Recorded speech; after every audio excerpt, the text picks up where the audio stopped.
प्रहरी निरीक्षक सन्तोष राई, जिल्ला ट्राफिक प्रहरी कार्यालय बिर्तामोड झापामा लाइसेन्स नहुने व्यक्तिलाई सहायक साधन त छुनु दिनु भनेको त नि।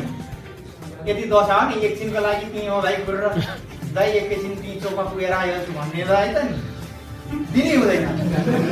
आज चाहिँ वर्ल्डिङ कम्युनिकेसन लिमिटेड बिर्तामोड शाखाले आफ्ना कर्मचारीहरूको सुरक्षाको निम्ति र सडक दुर्घटना न्यूनीकरणमा सहज होस् भन्ने उद्देश्यले झापाको बिर्तामोड कार्यालयमा जिल्ला ट्राफिक प्रहरी कार्यालयसँग समन्वय गरेर कर्मचारीहरूलाई ट्राफिक नियम र सडक दुर्घटना न्यूनीकरण कसरी गर्न सकिन्छ भन्ने विषयमा एउटा कार्यक्रम सञ्चालन गरेको छ।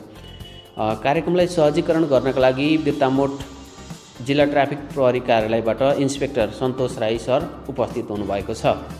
आज चाहिँ विशेष गरी हाम्रो यो वर्ल्डिङसँग चाहिँ हामीले समन्वय गरेर ट्राफिक सचेतना सम्बन्धीको कार्यक्रम हो।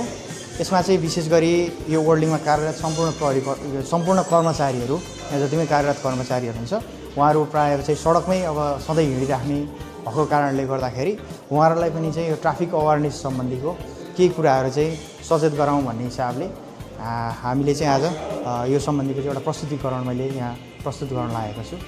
यो नि तपाईँको केसँग जोडिएको हुन्छ, सभ्य नागरिकसँग जोडिएको। ट्राफिक नियम भनेको जसले पालना गर्छ त्यो मान्छे भनेको सभ्य नागरिक।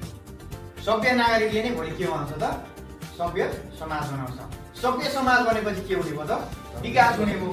के सवारी चालक अनुमति पत्र नभएको व्यक्तिलाई चलाउन दिनुभयो, लाइसेन्स नभएको व्यक्तिलाई तपाईँको आफ्नो जिम्मामा भएको सवारी साधन कसैलाई चलाउन दिनुभयो भने अब त्यो व्यक्तिले लगेर कहाँ लगेर चाहिँ ठक्कर दिएर तपाईँको अङ्गभङ्ग गराइदियो, तपाईँको विरुद्धमा त्यो केटाको विरुद्धमा अथवा त्यो चालकको विरुद्धमा मुद्दा दियो भने सवारी अङ्गभङ्ग भन्ने मुद्दा चल्छ।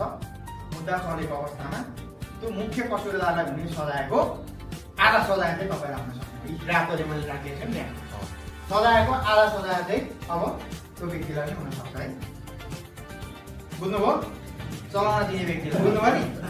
दाइ एकछिन हो, मामा एकछिन हो, काका एकछिन हो भनेर दिनु भएन। अब यो चाहिँ अङ्गभङ्गको कुरो दिनु। अब कुरा गरौँ के पो त ज्यान मरेमा अब हेर्नु चाहिँ यो ज्यानै गइसक्यो। अब त अघि त हड्डी सड्डी भाँच्यो, हड्डी गुडी भाँच्यो, आँखा बिग्रियो होइन, कान बिग्रियो, के बिग्रियो भन्ने हुन्थ्यो। अब के भइसक्यो? ज्यानै गइसक्यो। ज्यानै गइसकेको अवस्थामा अब यहाँ पनि छ हेर्नुहोस् है, मनसाय भन्ने छ एउटा मनसाय। कसैले म मार्छु, मेरो सही साधन छ, यसलाई लगेर म यही गाडीले लगेर बिचारामा हामी त्यसले साह्रै ठुलो रोड एक्सिडेन्ट ट्राफिक दुर्घटना भनेर कसैलाई चाहिँ नियत गरेर चाहिँ मारेको रहेछ भने त्यो व्यक्तिलाई